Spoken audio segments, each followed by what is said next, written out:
The problems started last Thursday. I don't mean last Thursday night, although definitely a few of the things that went wrong in Bilbao this evening were rooted in that first leg at Ibrox last Thursday. I mean Thursday, when the people who own this holiday flat that we're letting out this week, it's in Llandudno. I'm in Llandudno, and thanks very much to everybody who got in touch to answer my wee quiz question from the preview pod. Guess where I am, and I was basing it on two players, two Welsh internationals, and it was Neville Southall, fantastic, one of the greatest goalkeepers of all time in British football anyway, and Joey Jones, ex of Liverpool and probably more famously for Wrexham, but Neville Southall having won the Cup Winners' Cup in 1985 with Everton, who's outfield players playing blue, and they play in front of Archibald Leach stands, although not for much longer. The only European trophy they've won is the Cup Winners' Cup, so we tie-ins there. And Joey Jones won the European Cup with Liverpool in 1977, played in the final, and it was an unused sub when they retained it in 1978. But the two of them played for the Wales team that lost 1-0 to Scotland. Sorry, that beat Scotland 1-0 at Hampden in the qualifiers for the 1986 World Cup, and that was the first time I'd ever seen Scotland losing at home, believe it or not, although I was just a young man at the time. I hadn't been going that often. Mark Hughes chesting the ball down, holding off Alec McLeish and chesting the ball down to Ian Rush, who just hit it first time right in that top corner past Jim Leighton. Absolutely fantastic goal. I was gutted on the night, although a few years later Ian Rush scored the only goal I ever saw scored by Liverpool into the Kop. I stood on the Kop the only time, a few weeks before it was kind of the terracing was taken down. They started to seat it. They started to rebuild the Kop, the old Anfield Kop. But they're actually shooting towards the Kop in the first half. Sheffield United beat them 2-1 by scoring 2 goals into the Kop in the second half. And that was a bit of revenge for young Alec. I did enjoy that. But yeah, that was a quiz. I'm in Llandudno, and the people who own this beautiful holiday flat that we're in Llandudno this week, they got in touch last Thursday, and it was last Wednesday. Maybe it was last Wednesday they got in touch because they offered us they can go a day early. They can to make up for the fact that we have no television in the place. What? You can come down a day early. And just for free. I was like, I can't even go to the game. The only reason we're not doing already is because I'm starting to go to the game at Ibrox. If I can't go to the game in Bilbao, I'm going to at least make sure to get to the game at Ibrox. I've already ruined our holidays. What do you mean the telly's not working? But it just meant that you couldn't get live television. I don't know how these things work. If there's an aerial involved, if there's a plug involved, if there's a socket involved. You've seen my pod. You know I'm a total technophobe. I have no idea. They said it's a smart TV, so you've got all the... You can watch all the channels on that, but you kind of get like live television. I'm thinking, what? How's that? I still don't know how that actually works. I'm like, mate, do you have TNT? I just need to make sure I can see the second leg. Have you got TNT in that flat? Oh no, I don't think we had that. We never had that anyway. I think it just meant that you couldn't watch live television. You couldn't watch BBC News 24 or GMTV in the morning. You couldn't watch the terrestrial channels really. But you get everything else. And I still don't understand it because I can watch BBC iPlayer. So get up in the morning in this flat and it's like, well, we'll just put on something. You've got some telly in the background, even when you're just having your breakfast. A couple of days it's been raining, so you can't sit outside your breakfast. I was like, I'll put on, what do you usually watch? Put on Homes Under the Hammer. I'm watching Homes Under the Hammer. On iPlayer, but I can't watch live television on iPlayer. It's been really weird. Don't get that. But the main thing was, we've only got, in the house, I've got the Virgin TV package, but I've only got Netflix and Prime, really. So the guys got like Apple TV and Disney Plus and all these platforms, these streaming platforms that we can't be bothered buying. So let's try stuff on that. Let's see stuff, watch stuff, because we're going to just tour about during the day, but it's not that kind of holiday. We're not going out hitting the town at night, just sitting have a wee crate of wine of an evening and watch some serious telly. We've got a massive telly. That's why we go to the place. That's why we picked the place in the first place, because it's got a massive telly and a lovely wee kind of lounge thing going on there. That suits our purposes. But it's been... we watched The Instigators. That's a film with the two of the guys for Affleck or the Corey, Casey, the other fella. There's been really good stuff. The boys from Boston, there have been really good stuff, but this is one of the worst films I've ever seen in my life. The Instigators, just watched it to the end because you kind of got to complete. Watched A Real Pain, which is American cousins honouring their grandmother by going over to Poland, where she survived the Holocaust, kind of paying tribute to her. So that's a kind of dark comedy. That was a really good film. Then watched The Menu, the Ralph Fiennes thing, Ralph playing the Mad Chef, The Menu. And that was a proper holiday film, you know. It's quite dark and all that, but it's a bit of horror, a bit of comedy. It's really good watch, good fun. That one, that was absolutely perfect. And also watched all 10 episodes of Mid-Century Modern, which is like the Golden Girls, but I think this is actually how it's. So I think they've been upfront about this. It's the Golden Girls, but instead of being three older ladies in the 1980s, sort of pretending to be Italian Americans when they're actually Jewish Americans, but because it's the 1980s, if they'd talked about what it was like 40 years ago when they were young, they'd have been talking about the Holocaust, so they couldn't really do that. They just pretended that they changed it to Italian Americans. But instead of it being three older ladies, it's three older gay guys that are all living in the same house. Like Nathan Lane's in it, like James Burrows, the famous director for Cheers and stuff.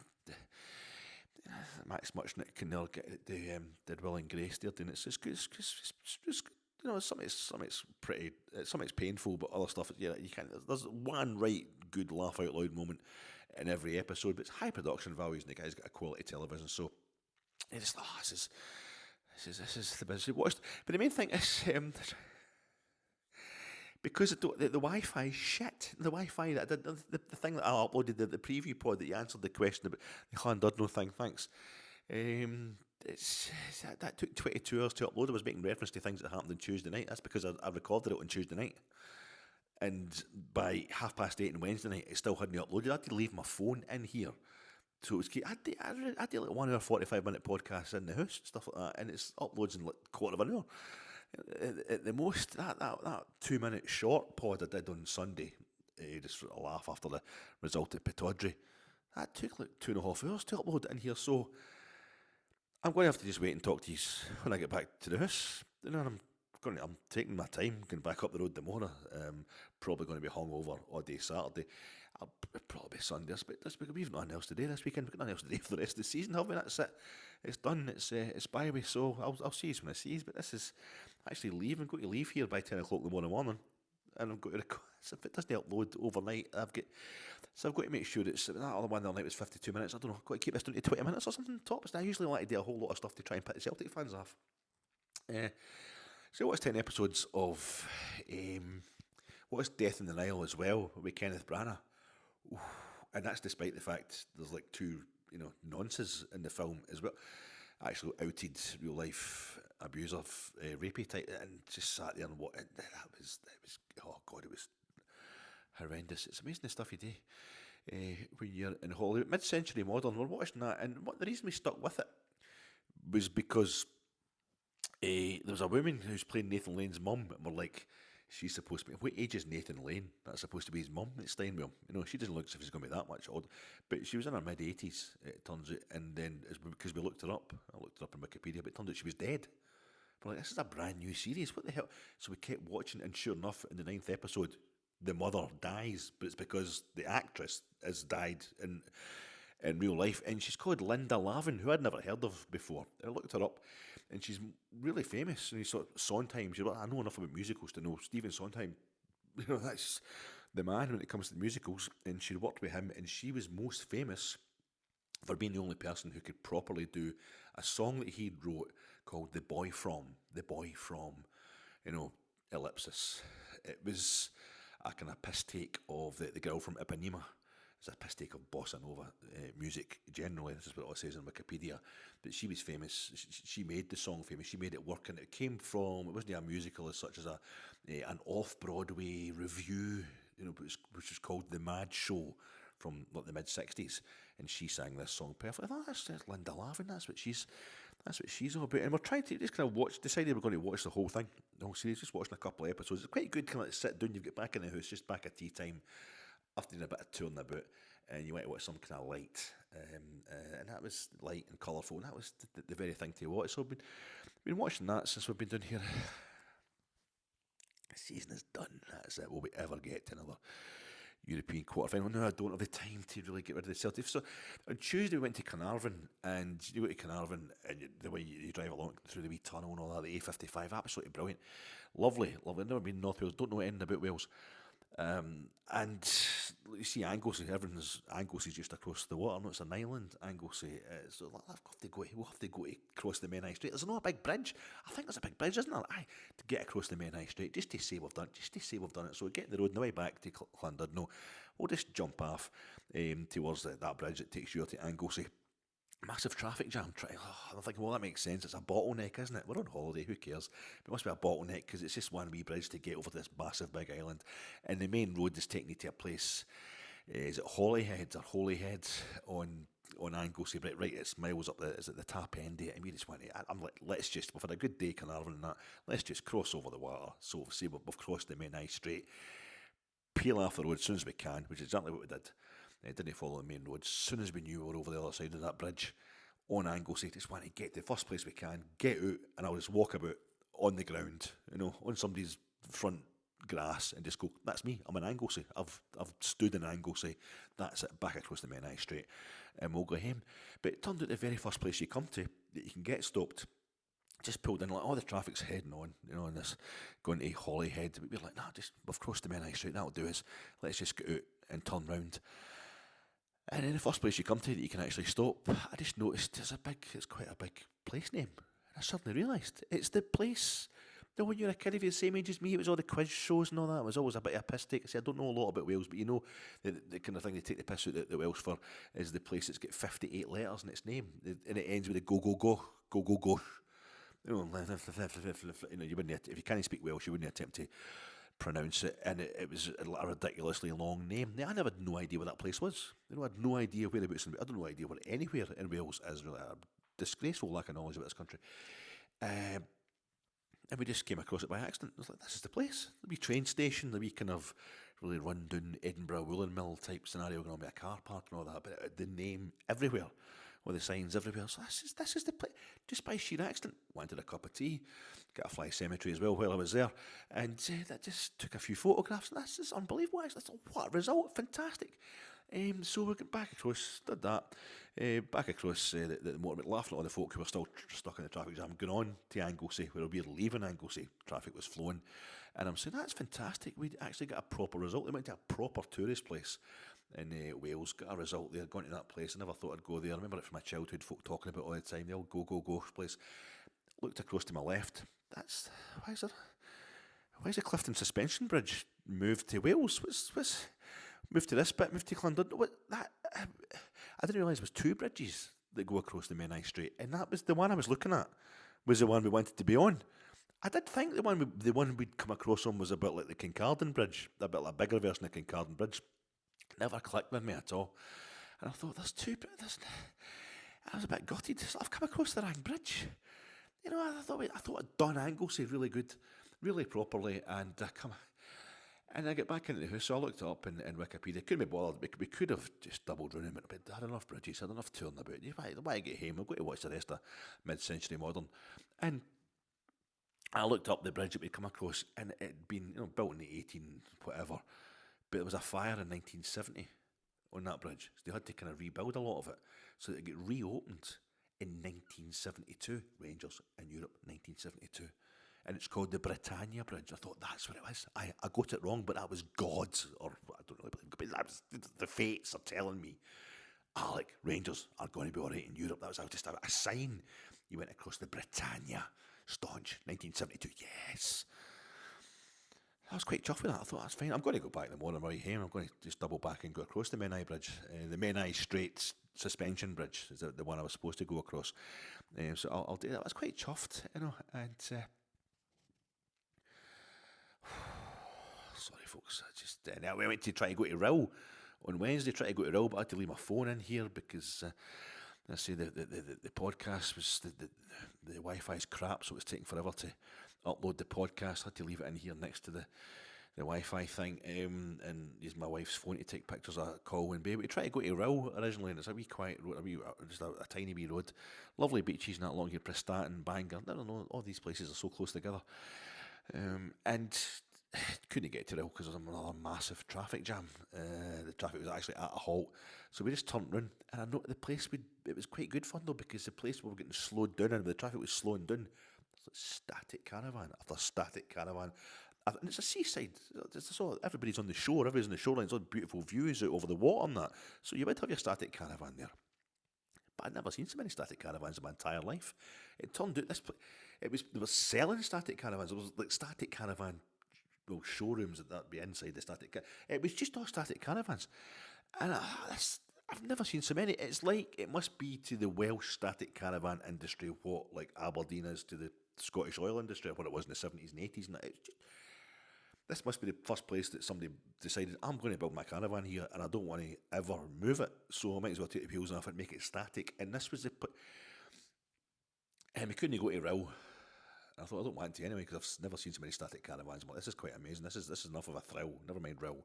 So I turned the car and, we'll just head back. We'll go to Coleman Bay. It was dead as in. It was totally dead as well. I don't know if it's half day shut on a Wednesday or something. Beautiful as well, beautiful beaches and that.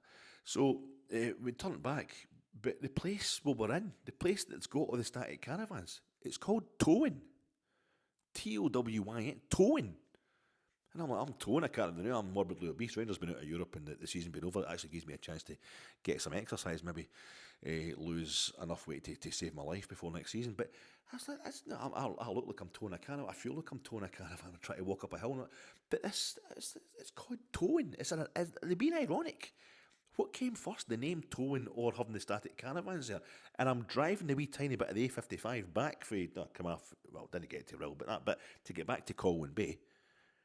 I got fucking overtaken by a static caravan on the back of a flatbed truck. It's on the outside lane. I'm not making this up. I swear on Davy Cooper's left boot, I'm trying to take my time and all that. I'm not going to cause any hassle because you're on holiday, you're driving in other folks' country and that. But you want to see the view and that kind of thing as well. And I thought it was going quite fast, but this truck, I don't know if they're allowed to overtake. It's not a dual carriageway. But I got overtaken by a static caravan. I thought, that's a bad sign. That is a bad sign. Things are something like at the back post, Nico Williams, I'm not picking him up. It's like a static caravan, towing a caravan. How you doing, folks? This is your Fat Eck. Immediate post our season is over. Rangers are out of Europe and only have 5 league games left to play, which mean bugger all. No matter who we're playing, things can only get worse. There's no way to properly win anything domestically. It's only domestic football we've got left. Absolutely typical. That's the 7th different club we've played in Europe this season. No, it's not a 7th different club. It's the 7th one I've seen at Ibrox, with the other 4 that we only played away from home. And that was the first one I'd seen that I hadn't seen before. The first new club I've seen after about £300 spent just in home games alone in Europe this season, and it's the last one we played. Although we could have got Manchester United or Lyon, turns out it's Man United in the semi-final, and it would have been the 4th time we played either of them. We played the 2 of them 3 times. We've met them 3 times previously in Europe, so it would have been the 4th time for either of them. So that would have got the only new club we could actually see in Europe this season if this run continued is Bodo Glimt. Which is quite absolutely, it'd be hilarious if they win. I think it will be hilarious. It's actually quite a sensation, Bodo Glimt. But the reaction pod coming to you in association with Jersnet. Check out Jersnet live on their YouTube channel, the Jersnet YouTube channel, 9 p.m. every Friday, 9:30 every Sunday. Sponsored by them and also sponsored by Static Caravans, and go to Towyn, Towyn, for your static caravans. Tell them Fat Eck sent you. My name's Alec Anderson. Ladies' night Adonis, working after hours, muscles on my chest, never got a night's rest. I'm talking to you after Rangers exited European club competition at the quarter-final stage to Athletic Club of Bilbao after going down 2-0 in Bilbao to lose the tie 2-0 on aggregate after last week's 0-0 in the first leg, which the mathematicians amongst you could probably have worked out. That's what happened in the first. I'm trying not to talk about it because there's not a lot to talk about, and I don't have a lot of time to say. That's already 19 minutes. This is going to take. I think it's about an hour per minute. So I'm not even going to get to upload this in the flat. I've got to be at the flat by 10 o'clock tomorrow morning, so you're not going to see this, and it's going to be insufficient as it is. I don't really know what to say. You saw the game. You saw it better than me because I had to refresh the laptop. I was watching it on a few days. I'd recommend watching it in a holiday flat because you've got the sink right behind you, the microwave, the oven right behind the sofa. there's a bog to shoot into when things get really tense, just behind the laptop basically, and even the wee patio doors out onto the deck, and so I could go out and go, get some fresh air bestride the patio there. It's like walking, it's like pacing the yard in the jail. But I missed the bit with the handball. Apparently there's a handball that was dodgy. I missed that bit with the handball. I had to refresh a few times during the game, but I saw the penalty that we didn't get. It's just the referees obviously said Castor. It's a Castor top, so they rip really. But Athletic Club will battle wearing Castor tops as well. We didn't get it. As Rangers have lost, we've gone out of Europe. Our season is over. But if Rangers lose, people have to be angry. There's got Rangers support. Anger is in the name. Rangers.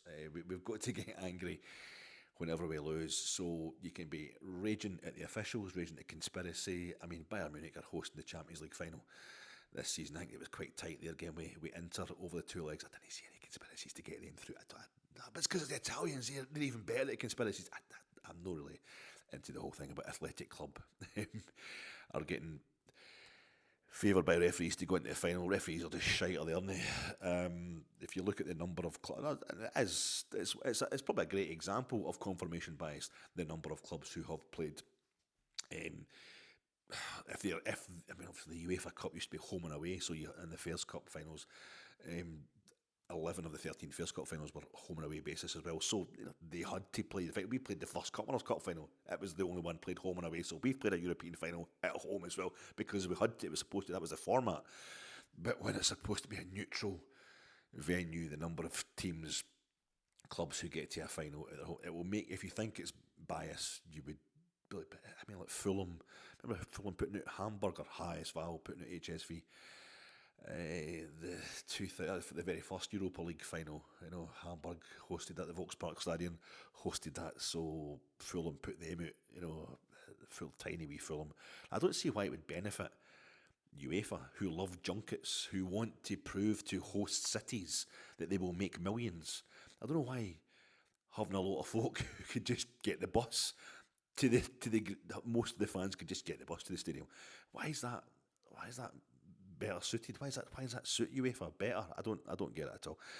Why you would think there's bias towards Athletic Club to get them into the final, but the refereeing was just a bit shite. I'm always wary of that though. I'm always wary. There was somebody out there telling us why Cyril Dessers in what was it, the 12th minute, 13th minute, cut inside his man. Didn't look like he was actually going to get to the ball either, but he cut inside his man as the ball came through into the box, and Athletic Club player put his hand out, definitely grabbed Cyril's shirt, the evidence being that his shirt ripped right across the middle. He ripped a big chunk out of Dessel's shirt and he had to go off and get it replaced, and he was so enraged about it, I think maybe come back onto the park without the permission of the assistant referee or whatever. He get booked. Dessels ends up getting booked, and I was worried he was going to get himself sent off before the end. Cyril did a lot of moaning, a lot of back chat with the referee, but somebody out there can maybe explain to me why it wasn't a penalty. I've got the blue blinkers on. I thought it was a stone waller, going by the current rules. But I mean, I heard Ali McCoist, Super Ali. I love Ali, all-time great Rangers person, never mind player or whatever. An absolute Rangers legend in with the bricks is Super Ali. But I remember watching bits of the game when I come back last Thursday night. His commentary, it's what's it, the penalty, the sending off. Now, I know by the current laws of the game, Robin Proper should be sent off, but common sense, anybody who's played the game, there's a lot of that kind of. According to the rules, which referees are probably bound to go by, it should have been a penalty. But the fact that they gave a penalty against Rangers is really bad. So there's a lot of that kind of stuff with the pundits. They're just telling us what we want to hear if they're not telling themselves what they want to hear. I haven't heard anybody saying that it wasn't a penalty, or it shouldn't have been a penalty. This incident with Dessers getting brought down early on in the game when it was still 0-0.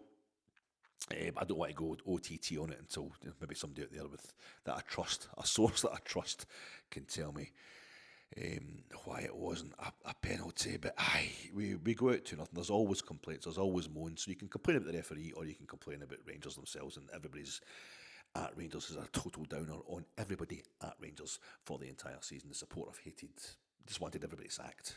That's been the thing. I think it's also a thing with the podcasters who actually try to do this kind of game properly, the podcasting game properly. You want to get lots of coverage. You want to raise your profile, all that kind of stuff. Just be angry all the time. Just be angry always. I don't think it's a night for anger at anybody other than the referee. If those decisions should have gone our way, that's fine. But Rangers, I think, were heads held high. It is the only aspect of our season that has gone correctly, but it's gone really, really well. A quarter-final, European quarter-final, and when this draw was made, when we get drawn against Fenerbahce in the last 16, I was like, just don't get stuffed. We put them out. And we get drawn against Athletic Club, it's like, don't get stuffed. That's my first priority, and far from it. I think this game tonight, Athletic Club were so dominant that you can't really be mad at the fact they've gone through, and we were so up against it in terms of injuries and selection problems, etc. Just more in-game problems.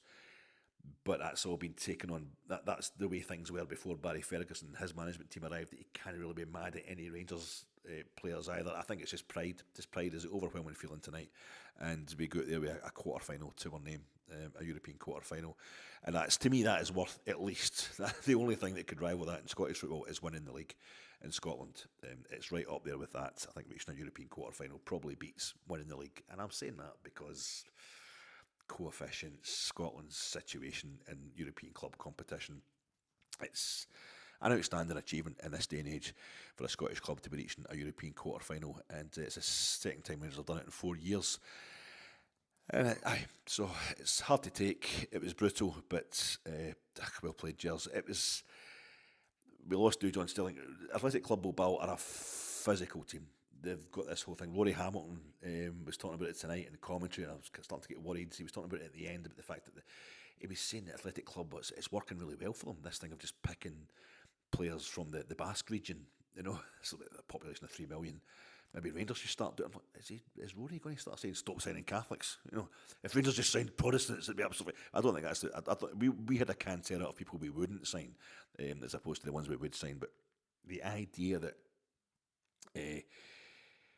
Athletic Club somehow are all powerful, and they're one of only 3 clubs, along with the 2 El Clasico sides who haven't been 2 El Clasico clubs who haven't been relegated from La Liga ever. But they're trying to get to their 3rd European final. We've been in 5. They've never won one. We have won a European trophy. This was Athletic Club's 8th ever quarter final tonight.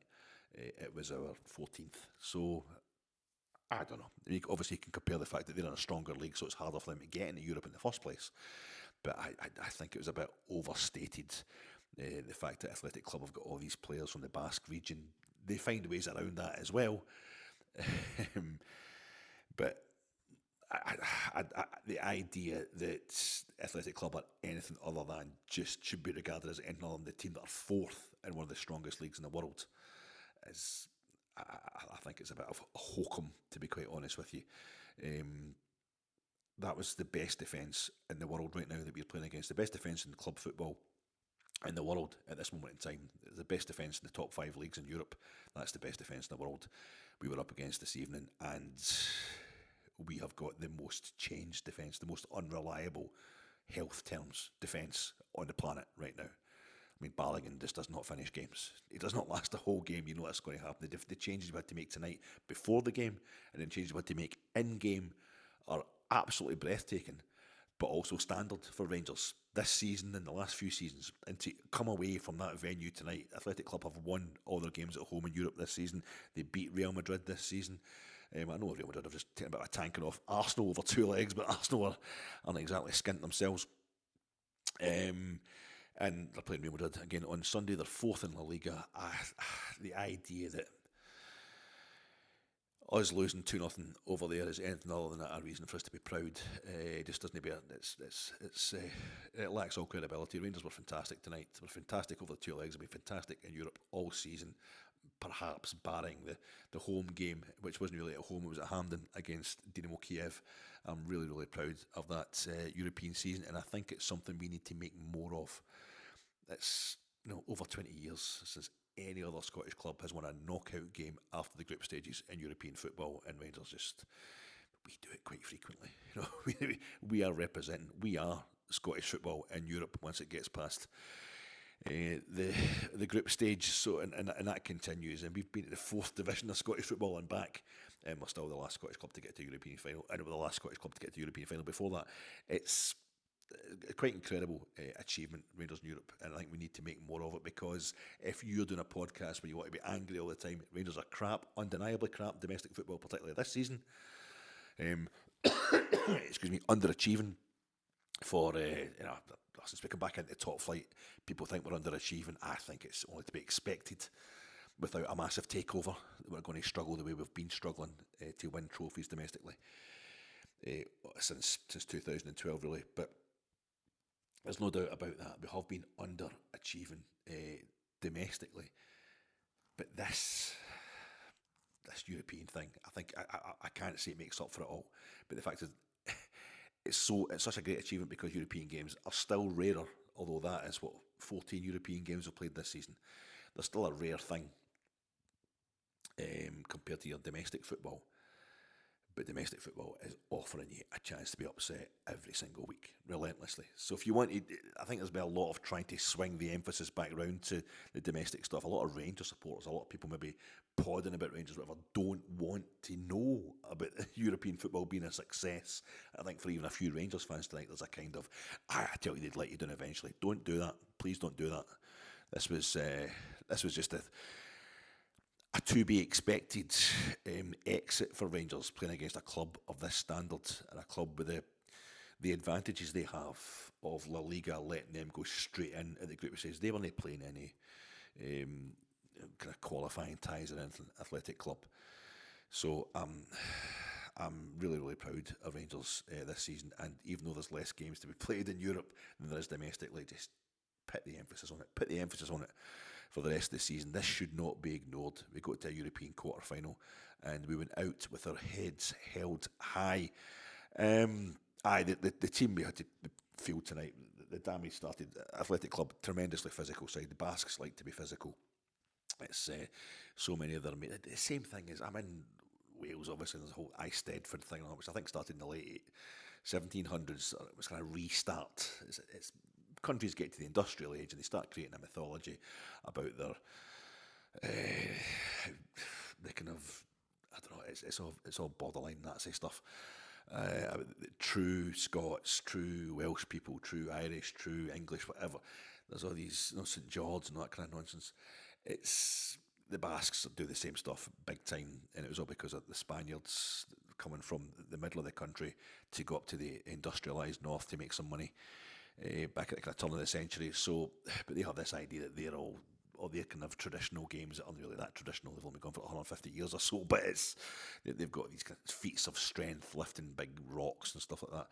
So they like to be physical. It's in their character. They think they're more physically robust than the rest of Spain, and that comes into their play, especially when it is just all Basques that you've got in your team, and they get rid of Dujon Sterling and Bailey Rice last Thursday, but Bailey Rice was on the bench tonight. Dujon Sterling is going to be out for months, and then during the game itself, we lost. We had it's like I think it's 3-4-3 formation with the three centre halves, but it during the game, a lot of the game, it basically became kind of 3-6-1. You know, when Dessers is supposed to be playing in the middle of a three featuring we had Jay on the left hand side and Chwyrn on the right. But they were coming back so deep to defend. It was all hands to the pump. That ends up looking like a 6-3-1 basically, and with Hadji going back deeper and Chwyrn coming back to sit beside Raskin and Diamandi. And this is at the start of the game, and then it was about 20 odd minutes. We had the incident with Dessers. We'd won a free kick within the first minute and a half. We looked comfortable, you know, and then Dessers has the penalty claim, which is turned down about 23 minutes. Yilmaz just is sitting down. He's taking the hit.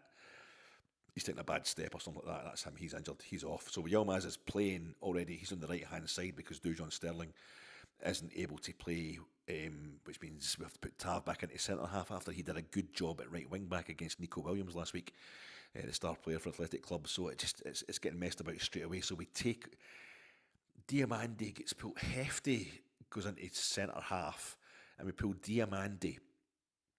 At this point in time, Diamandi comes into play left wing back, so Tav can go right wing back, and that keeps us. No, John Suter back after his suspension, same as Diamandi. They both missed the first leg, and we'll get Balogun also at centre half. So it was strange. It took Diamandi at the middle. I prefer Conor Barham was on the bench after captain us at Pataudry at the weekend, and I think earlier on in the season under Clement we had that Conor Barron, Diamandi, Raskin midfield trio that just fucking shit up, to be quite honest, especially away from home. They were absolutely sensational, and I would have given that another go in the middle of the park. But Hadji was working his ass off in there, but that messed it up straight away. After like 23 minutes, Diamandi ends up playing out wide left. And things got a bit confused after that. But it looked like we're hanging on. It was all Athletic Club Bilbao after that. It looked like we're hanging on, and then but they're constantly attacking us. Without having too many direct shots on goal, and it's a big fella, Sanabi, I can't remember his name, the big, huge fella that looks like an Aussie Rules player. They've got playing up front for them. He played up front against us at Ibrox. He started for them last week, and John Suter takes him down. He takes him down. The fella basically puts himself onto John Suter's foot. John Suter gives him the opportunity. He just gets goal side of him, and down he goes. It's a penalty, and this is like the 3rd minute of injury time, when 3 minutes of injury time have been given at the end of the first half. In it goes. It's 1-0 to them. It's that's it. We're 1-0 down. Things are looking pretty bad. We come out in the second half, and within seconds of the start of the second half was that a corner we gave away, but in clearing the ball, I think Tav throws himself to clear the ball from our 6-yard box.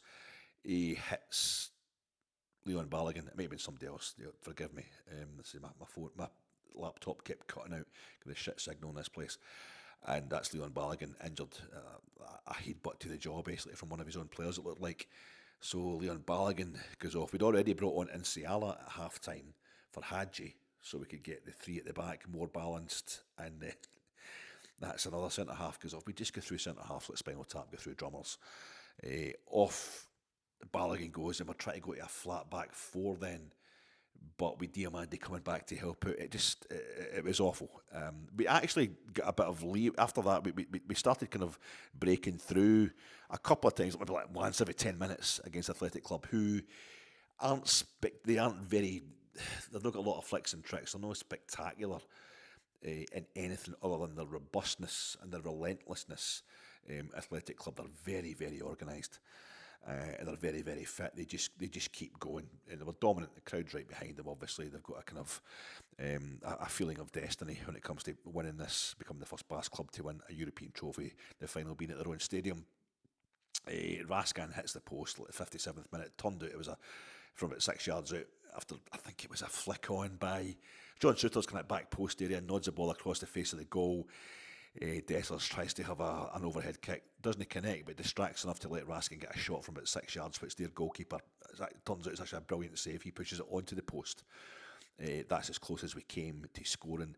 I think Chwyrn had a shot the keeper couldn't hold. There was another break where Chwyrn couldn't quite find Dessers at the back post. This is all taking us up to about the 78th minute, where Barry sends on a note. Igaman has come on. He came on when Balogun had to go off, so we're trying to give them more to think about in their own half rather than just let them come on to our 3 centre halves. And it worked for a wee while. Just to give us a bit of a break. And you think, we're only a goal down, maybe we can sneak an equaliser. That stupid thing in TNT. So I love Emma Dodds. I'm just angry. I'm not having a go at Emma Dodds because she's one of a million commentators and pundits who say this thing. And she's sitting there with Alan Hutton and Giovanni Van Bronckhorst. I mean, Gio's played in the World Cup final. Guys who really know football. And she said this thing about, well, Rangers go in the second half, they had to score a goal anyway, so the task hasn't changed. It's like, we didn't have to score a goal. We could, if we drew 0-0, we could win the thing on penalties. You know, and there's no kind of, well, what are they going to do if we score a goal in the second half? Well, it'll be 1 each. What will happen if it finishes 1 each? It'll go to penalties. Well, when it was 0-0, if it finished 0-0 at half time, they wouldn't have to score a goal to put it to penalty. It's a really weird thing when commentators say that. They completely ignore the format of the game. But Barry sends a note on via Hamza to James Tavernier, and Tavernier is just like, what? He's trying to take this note on board, and it was, I think it was a new formation, like the 15th formation of the game, and Tav has to eventually run up to to Barry to check what the note says. There's a great bit of defending at the 77th minute by Tav, covering Nico Williams, coming back and tracking his run, and then Hefty on the other side of the box doing that thing that Hefty hasn't done so many times, like in a semi-final against Motherwell and stuff like that, where he doesn't track his runner, just lets his runner go completely. Well, he tracked his runner, he come back and he cut out a pass by like, this is absolutely fantastic, and 2 seconds later Nico Williams is totally free at the back post. Tav sees him but doesn't track him at all. Nice ball to the back post, Nico Williams unchallenged heads it in for 2-0 with 10 minutes to go on the clock, and that's it. The tie is pretty much over. Out we go. Sorry folks, I've got hay fever and a cold as well, just to round all this off. 2 straight goals conceded yet again Barry Ferguson's Rangers just concede 1 goal, they concede a second. The only time that hasn't happened, I think, was against Fenerbahce in Istanbul. Out of the 10 games he's been in charge, that must be it. It's 2. We concede 1 goal, we concede a second goal straight after it. You know, even for Celtic to make it 2 each at Parkhead after we were 2-0 up. So that record's been maintained by Barry, who I don't think is going to be getting the job full time now. After this, he would need to have won the Europa League, I think, or at least get us to the final. But I think I made a few more kind of attempts. I thought there was a danger we're going to end up losing the game 3 or 4-0, which would have been unfair. I think there's no such thing as unfair. It just would have given it wouldn't have given the correct kind of lustre to what I think has been a pretty lustrous European campaign. Be plugged away. I think Igaman went through and had a shot. It was absolutely nowhere near the goals, but it was kind of clean through, and that was nice to see. And Ciala went in for a nice tackle deep in injury time to stop it. Athletic Club breaking through and making it 3 against us. They had a kind of sense of destiny, cockiness about them. But Rangers, if we'd get that decision for the penalty, it's the start of. I mean, Fenerbahce were thinking they were going to cruise past us as well. We've been upsetting teams in Europe all season, and if we get that penalty shout for the one cast-off strip being ripped by another guy in a cast-off strip, we lost the battle of the strips right at the beginning of the game, where we won the battle of the socks last week. We got to wear our mostly black home socks last Thursday. It's a 0-0 with 10 men, whereas Athletic Club, they're allowed to wear their home socks. They're mostly black home socks this week, and we've got to wear the white socks, but also wear away shorts as well. So it's a bit Everton or something, a bit Chelsea 1971. I don't like it. I don't know how it affects the players, but so it's hard. It's pretty hard to watch Rangers going out of Europe and Static Caravan. It's now kind of hammer time. It's hammer time now. Home's under the hammer time. You know, Parag and Andrew. What do you think? I mean, you've made a bid. You've got this property at auction. What are you going to do? It's totally run down. You know, it's a right old mess. You're going to need to refit the bathroom there. There's some ceiling tiles missing. You're going to have to tank that basement. There's got a whole lot of damp coming into it. It's interesting to find how much money they're going to spend, what they're going to do with the club, this new 49ers Enterprises takeover. But I don't know that they will get us back to this stage in Europe, because when Rangers have tried this before, it's through our 9 in a row years, we're a goal away from the Champions League final, but mostly it was a relentless, let's keep winning the league. But these guys, I think they've got interested in Rangers because of our European runs. And isn't it interesting? I think. Isn't it interesting that when things are all up in the air, when things are all absolutely crazy, that's when Rangers do so well in Europe. When there's we were absolutely awful domestically in 1971-72, setting all sorts of bad domestic records then. Same this season, and we weren't that far away at all from going all the way for the second time in 4 years to a European final. I was checking in Wikipedia today, having been at Anglesey, having been over the Menai Strait, gone to Anglesey, and ending up in the place called the gogo. Was it they call it Llanfair PG? They call it for short. They call it Llanfair PG. The place that ends in the gogo. And I was like, that's great. That's interesting. I thought I'm going to look up just to check that was the actual place. It's not just some kind of joke that there's a place every kind of second village in Wales has got this name to full incomers like myself. But I looked it up, and I said, and it's got the bit in Wikipedia where it says in popular culture. So I clicked on that, and there's Linda Lavin and the boy from. And I'm on YouTube watching Linda Lavin, who plays the mother on Mid-Century Modern. And I'm like, why is Linda Lavin? Why is she in touch with Llanfair? Because go goch. And it turns out it makes a fool of that song. It actually makes a fool of like long place names. And the very last word of that song, as sung by Linda Lavin, who made it famous because she could pronounce the long place names in that song, is the 58 words. Go. The woman that's in Mid-Century Modern that played Nathan Lane's mum, who dies, who I watched the series to the end on Wednesday, after having been in go on Tuesday. She was...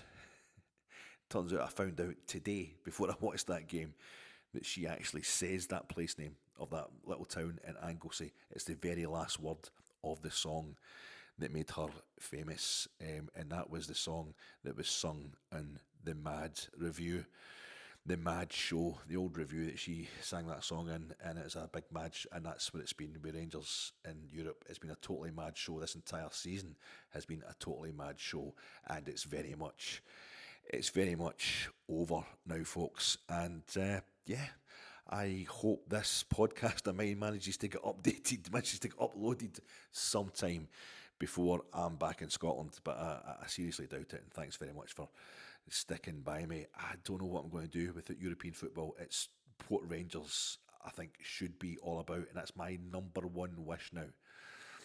With these the new owners coming in, that their main aim, they've been attracted to Rangers because of what we do in European club competition, and that they keep us at this level, that they keep us prioritising European club competition, and that we pick up the odd league title or 5 along the way as well. One thing I just need to mention, I'd missed through just leaving Ibrox basically and heading down to Wales last Thursday and being on holiday and not checking up my stats, my Rangers news this week.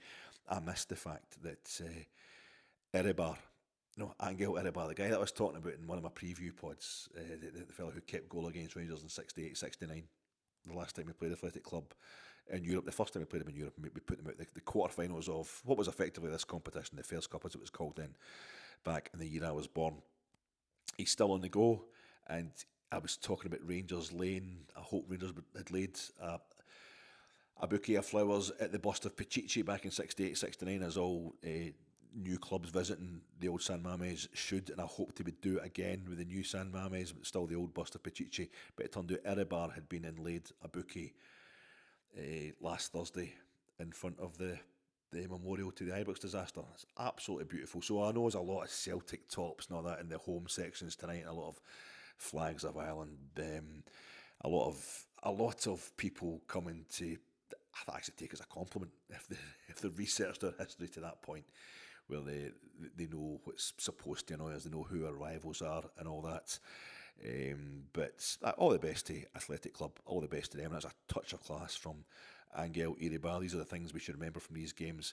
And it was Patrick Stewart, unfortunately, who laid the bouquet. We did lay another bouquet at the statue of Pichichi, the bust of Pichichi, ahead of this tie tonight. And that's because Rangers, like no other club in Scotland, know what it's all about to play in Europe. And just like the name go, just like my podcasts that go on and on and on and on. I hope Rangers, no matter who the owners, I hope our history in European club competition continues to do the same. Cheers, troops.